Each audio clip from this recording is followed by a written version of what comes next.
When Jamal Thompson moved into his new house in Crestwood Pines, he wasn't expecting a warm welcome. He was used to being the only black man on the block, and over time he learned how to read the stares, the fake smiles, and the tight-lipped nods that came with that. But he didn't expect her. Karen Wexler. House number 17. She was the kind of woman you could hear even before you saw her. The type who kept her porch spotless but her attitude filthy. The kind who smiled at mailmen but called the HOA when your grass was a half-inch too tall. The moment Jamal pulled up in his U-Haul, she was watching. Arms crossed. Sunglasses on. Her tiny white dog yapping at his tires like they owed him money. Jamal tried not to think too much of it. He'd worked hard to get here, climbing his way up from nothing to becoming a successful graphic designer. The house was his dream.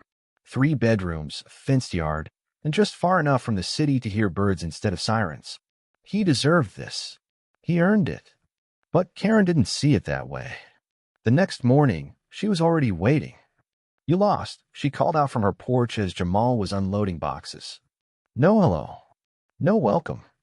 Just that smug little question, floating on a wave of fake concern. "No," Jamal said calmly. "I just moved in. House number 15. She squinted at him like she hadn't heard right. "Are you renting?" "No," he said again, firmer this time. "I bought it." Karen's smile faltered. For a second, it was like she couldn't process the idea that he belonged there, that someone like him had bought a house 2 doors down from her. Then she did something Jamal would never forget. She pulled out her phone. Didn't say anything. Didn't walk away. Just pointed it at him. Like he was a threat. Like she needed to document him. Jamal froze. The sun felt hotter than it should have. His box of books suddenly heavy in his arms. He forced a chuckle. "You good?" Karen didn't answer. She just kept filming.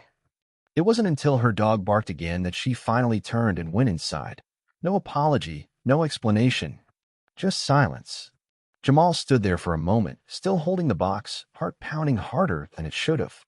Something about her eyes had stuck with him. Cold. Calculating. Like she was already planning something. And she was. That night, the police showed up at his door. 2 officers. Flashlights. Questions. "Sir, we got a call about a suspicious individual in the neighborhood. Said you were seen casing houses." Jamal blinked. "I live here." They asked for ID. Proof of ownership. He gave it to them. They left after 10 minutes, but the damage was done. Jamal couldn't sleep.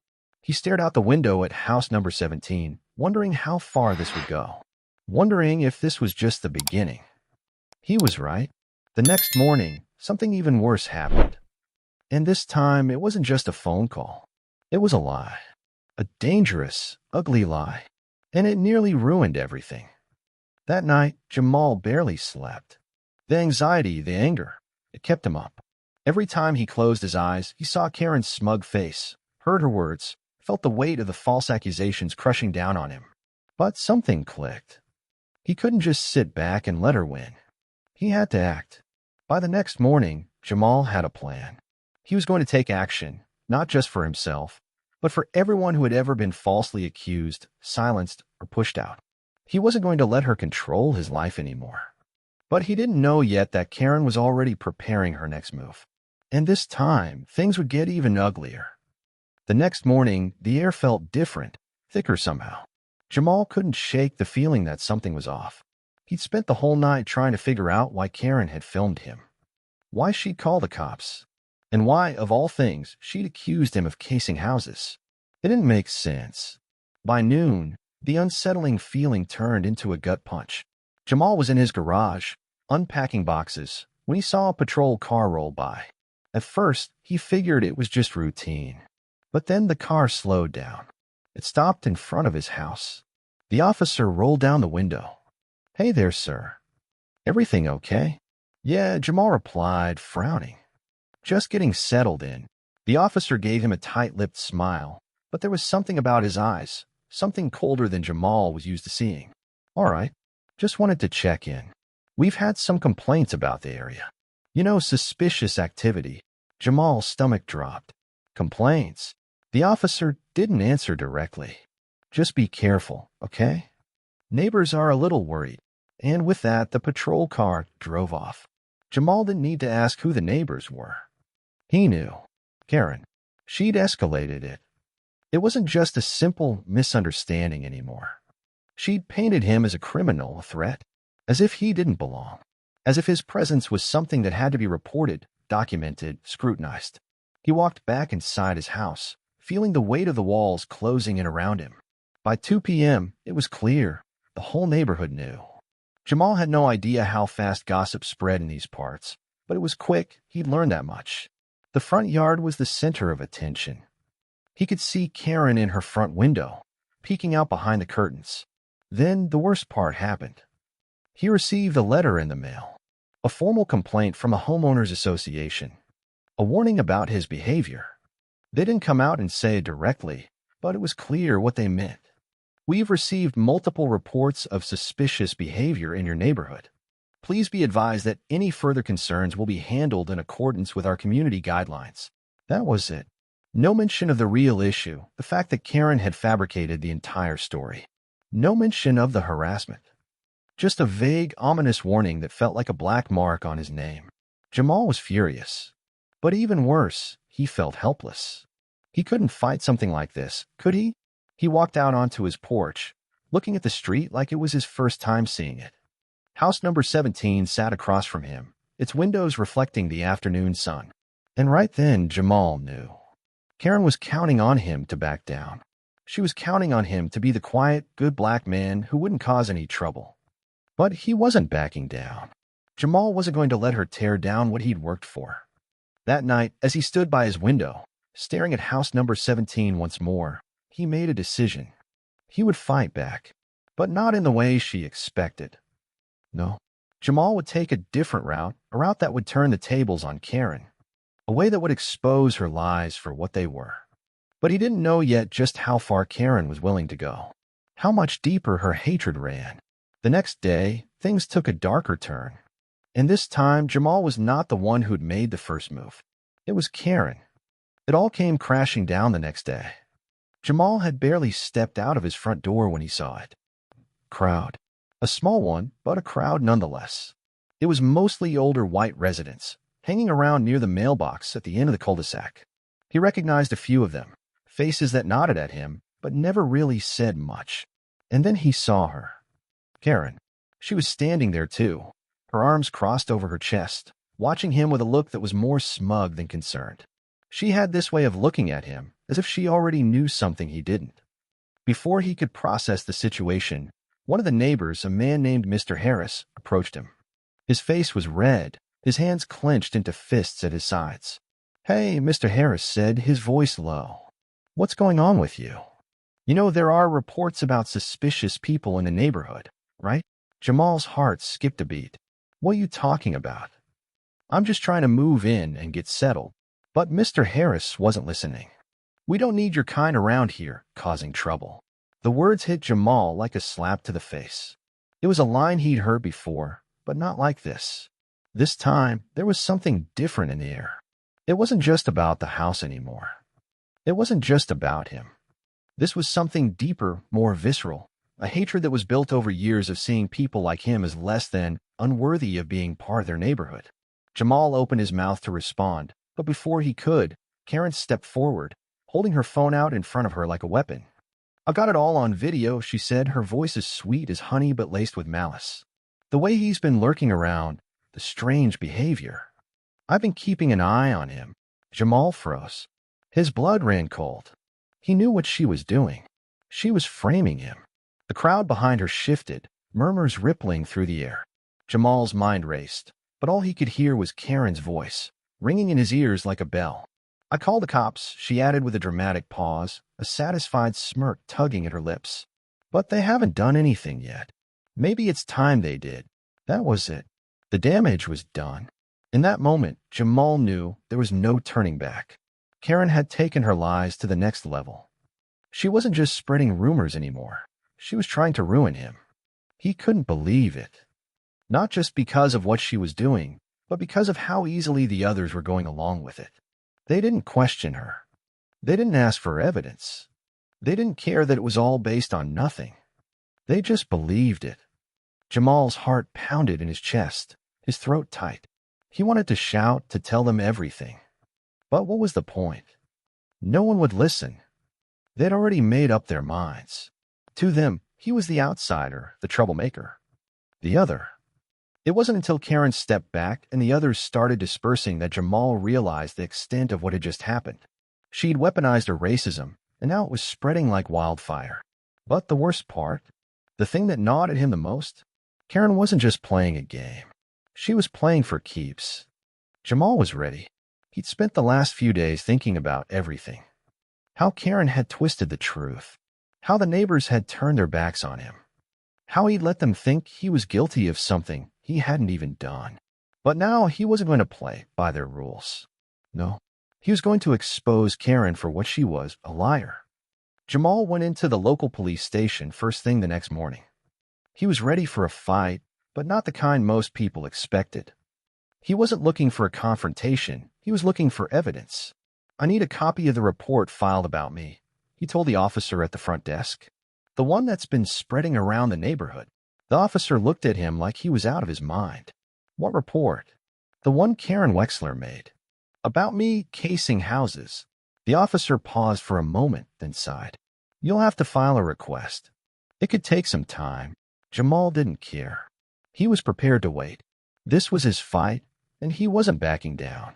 While he waited for the paperwork to go through, he did his homework. He knew Karen had to have done more than just make a phone call. She was the type of person who kept receipts, literal and metaphorical. And sure enough, it didn't take long for Jamal to find what he was looking for. The next day, he pulled out a small stack of printed emails from the HOA. He had dug into the association's records and found out something surprising.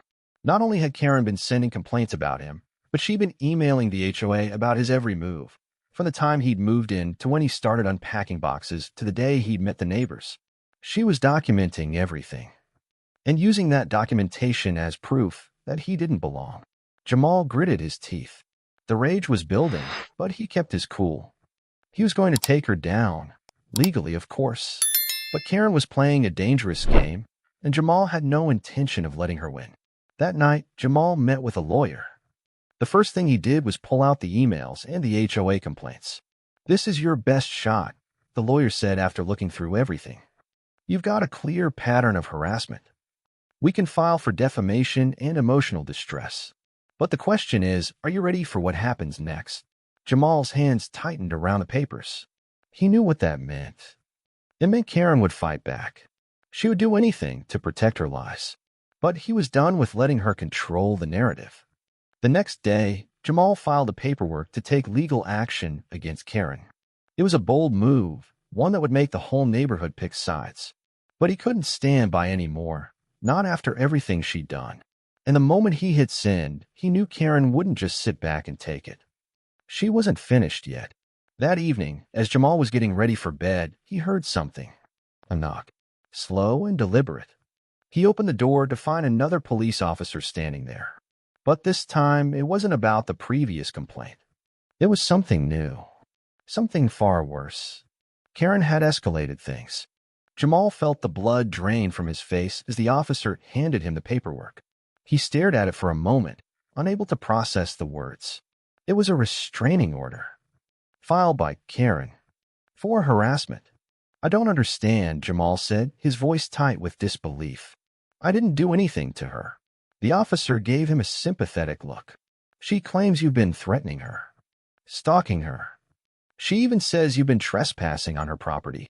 Jamal's mind raced, his heart pounding in his chest. This was it, the final move in Karen's twisted game.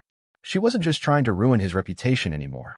She was trying to make sure he had no place left in the community. She was going for the jugular. He wanted to scream, to tell the officer the truth, that Karen had been the one harassing him, spreading lies, making him out to be a criminal when all he'd wanted was to live in peace. But no one would believe him. Not now. "Is there anything I can do?" Jamal asked, trying to stay calm. The officer shook his head. "You'll have to go to court to fight it. We're just the messengers." The door slammed shut behind him as the officer left, and Jamal stood there in the quiet of his living room, feeling like the ground had just been ripped out from under him. His mind buzzed with 100 thoughts. Anger, confusion, desperation. How had it come to this? How had Karen turned the whole neighborhood against him? But then something inside him snapped. He wasn't going to let her win. Not like this. The next morning, Jamal went to court. It wasn't the first time he dealt with injustice in his life, but this felt different. It felt personal. He was fighting for his home, his dignity, his peace of mind. The hearing was tense. Karen sat at the front, wearing that same smug expression, while Jamal stood on the other side, feeling like everyone in the room was already siding with her. She had a lawyer, too, someone who spoke with an air of superiority, ready to back up every lie Karen had told. But Jamal wasn't going to back down. Not now. He presented everything he had, the HOA complaints, the emails, the false accusations. He even brought in the police report from the night they'd been called to his house. Slowly but surely, the cracks in Karen's story began to show. But it wasn't just the evidence that worked in Jamal's favor. It was his voice. He stood tall, calmly laying out the truth, explaining how Karen had harassed him, how she had used her position of power to make him feel unwelcome, to target him based on nothing but his skin color. The room grew silent as Jamal finished his statement. It was clear now who the villain was in this story. Karen's lawyer looked less sure of himself, and when it was her turn to speak, she faltered. Her words were no longer confident, but defensive.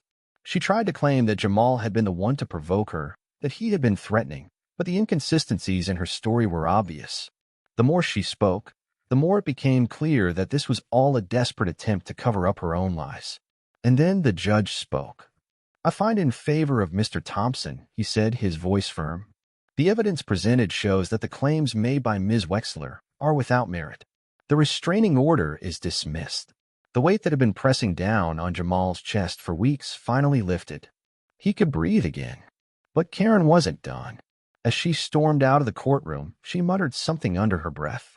This isn't over. Jamal didn't care. The battle had been won. But he knew, deep down, that it would never truly be over.